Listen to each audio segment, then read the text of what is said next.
Ter um sítio cercado de muito verde. Esse é o sonho de milhares de pessoas. O dono desse sítio aqui conseguiu realizar esse sonho e muito mais. Ele plantou mais de 3.500 espécies de plantas, transformando esse espaço aqui numa referência da botânica e do paisagismo no país. O nosso programa de hoje é sobre o sítio Burle Marx. Eu sou Marcelo Vieira, contando para você as histórias do Rio. Museu a céu aberto, um acervo de peças vivas. São espécies nacionais e do exterior, reunidas numa área de mais de 400.000 metros quadrados, em Barra de Guaratiba, cujo dono era um morador ilustre, Roberto Burle Marx. Ele, na verdade, é importantíssimo para a criação da própria formação de paisagismo no Brasil, entendeu? Assim, porque a partir da atuação dele, que teve um reconhecimento internacional quase que imediato, já nos anos 40 ele era considerado o criador do jardim tropical moderno, entendeu? O substituto do jardim inglês, né, na história do paisagismo mundial. Então, como ele foi reconhecido muito rapidamente, ele se tornou o paisagista brasileiro e ele auxiliou a formação do curso mesmo de paisagismo, de toda uma série de outras atividades, criação de hortos, mudas, arranjos florais. Tudo isso se deve muito à atuação do Burle Marx. O que impressiona é o uso das espécies nativas, né? E também a coragem de usar essas espécies nativas de uma maneira, vamos dizer assim, muito verdadeira, sem esconder nada, sem esconder a exuberância, sem esconder a dureza, sem esconder a necessidade de ensinar, né? Vamos ensinar ao povo o que é o Brasil.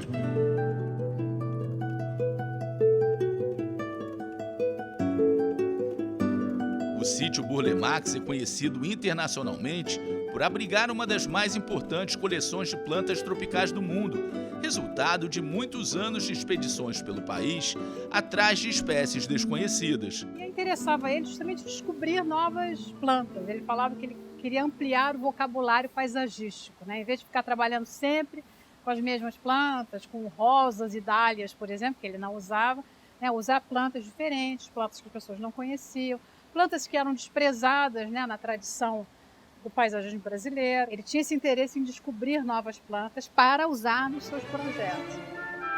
O que muita gente enxergava como mato, para Burle Marx era botânica, era arte.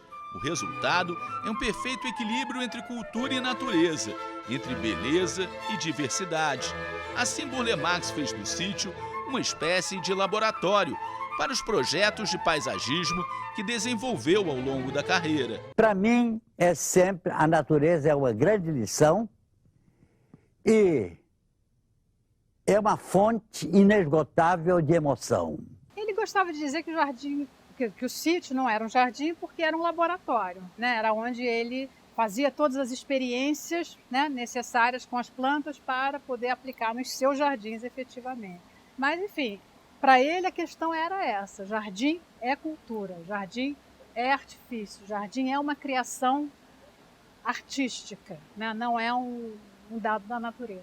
A característica principal do Burle Marx é esse aspecto ameboide, vamos dizer assim, que faz com que as pessoas passeiem no jardim fazendo curvas, né? Porque o caminho das pessoas não é reto, o caminho das pessoas é no sentido de cumprir, vamos dizer assim, um devaneio na curva, né? Então ele faz isso muito bem. A paixão de Burle Marx por plantas começou cedo, aos 7 anos de idade, quando ele ganha uma de presente de uma tia. Aos 18 anos, ele embarca com a família para a Alemanha e fica impressionado com uma coleção de plantas brasileiras exibida no Jardim Botânico de Berlim. Mas só aos 40 anos, em 1949, Burle Marx consegue realizar o sonho dele de ter um sítio. Ele adquire essa propriedade aqui, que na época tinha apenas uma plantação de bananas. Hoje, já são 3.500 espécies de plantas, a maioria do Brasil. A coleção não é o único legado de Burle Marx no sítio. Ele deixou pinturas, esculturas e painéis cerâmicos que mostram a versatilidade do paisagista.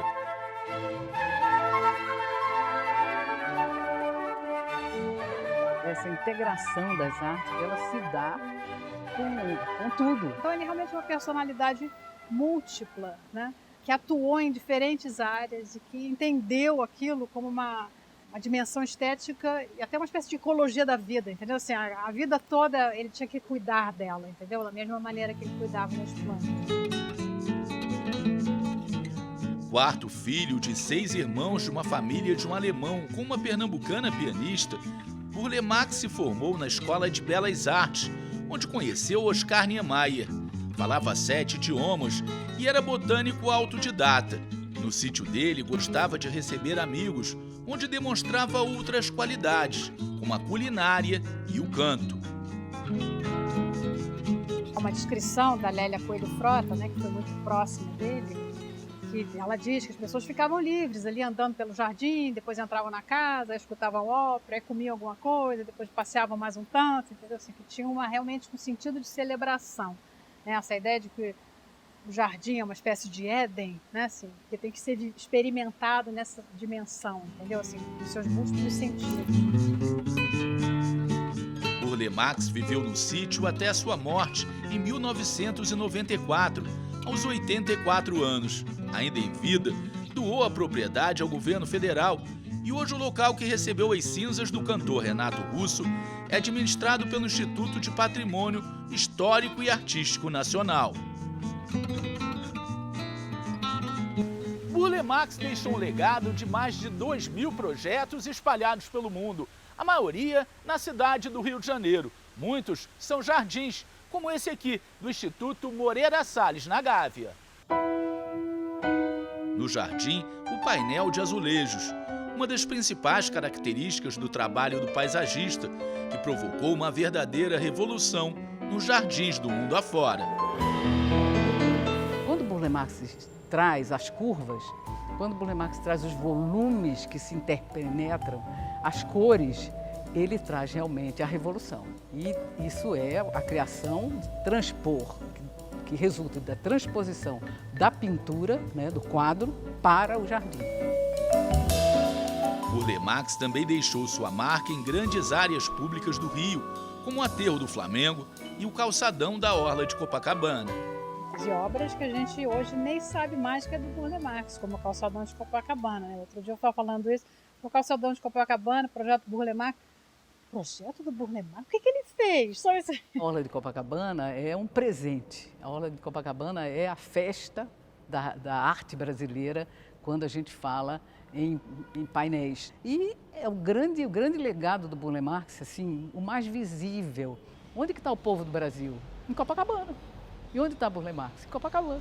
Com tantos cartões postais com assinatura de Burle Marx, não é exagero dizer que a cidade é a cara do paisagista, que eles se completam e que um foi feito para o outro. O Rio de Janeiro vive muito mais a rua. O Rio de Janeiro vive muito mais a natureza.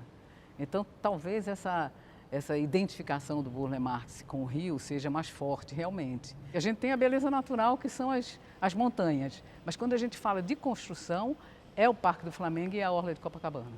E também tem uma relação cultural com o Rio, né? Porque o Rio de Janeiro, naquele momento que ele começa, nos anos 30, né, quando ele começa a trabalhar, é onde estavam concentrados os arquitetos modernos brasileiros. Então, ele também surge nesse meio cultural, entendeu? Na relação com esses artistas e arquitetos modernos que estavam no Rio de Janeiro, entendeu? Assim, então, realmente, eu acho que certamente Burle Marx não seria o mesmo se tivesse nascido... Quer dizer, ele nasceu em São Paulo, na verdade, mas se tivesse permanecido em São Paulo, por exemplo, certamente o trabalho dele seria de outra ordem. Não sei se melhor ou pior, mas enfim, seria outro, certamente. Se eu tivesse que nascer novamente, gostaria de fazer as mesmas coisas que eu fiz. Esse amor da planta, ainda para mim, é uma razão de vida.